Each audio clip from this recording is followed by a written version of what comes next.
So we're currently in the third wave of COVID-19 pandemic. The impact of COVID-19 on Saskatchewan overall and on Saskatchewan First Nations on-reserve communities and off-reserve had been tremendous. From the isolation to the logistics, the response to the COVID-19 required a whole community level approach, from the chief to the health director, to the nursing team, to the frontline workers, the security team, and the band members in every community, in every tribal council played a very critical role to respond to this pandemic. This pandemic was a little bit different than the previous pandemic. The impact in terms of severity on people, physical, mental health, the particular requirement for isolation, testing, and on some people particularly, the impact has been quite dramatic and quite severe. Majority of cases, people are recovering at home, but there are quite a significant number of people, particularly in our First Nations communities, because of their comorbidities and chronic conditions. It does have a very different sort of impact on those individuals.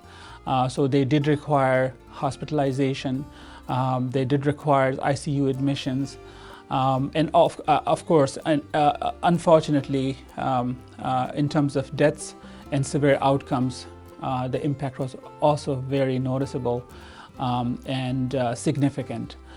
So far, this is the month of May. We have more than 6,500 COVID cases diagnosed to date on First Nations reserves. Our hospitalization rates, our rates of deaths due to COVID-19 has been quite significant.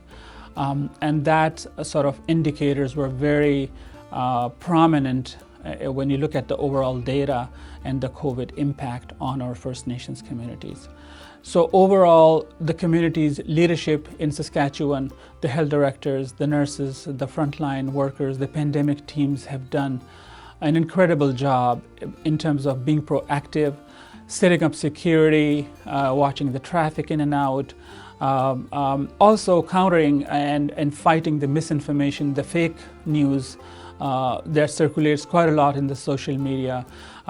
Majority of our chiefs were providing very live feedback, news sessions and town halls to the communities on weekly and sometimes there were daily basis. Sort of chiefs were providing very live sessions to the band membership just to keep them up to date on what is happening in terms of testing, what is happening in terms of isolation, and actually the isolation particularly unique to the COVID-19 required a lot of different responses at the community level. So the chief, the nursing team, everybody did an incredible job in terms of being proactive in detecting the COVID cases, then isolating them in a timely way. And of course, it has a very significant contact trace piece when it comes to the COVID-19.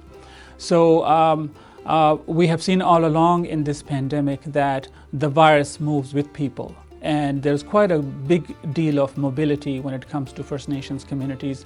There's a lot of back and forth travel with cities and towns that they live around.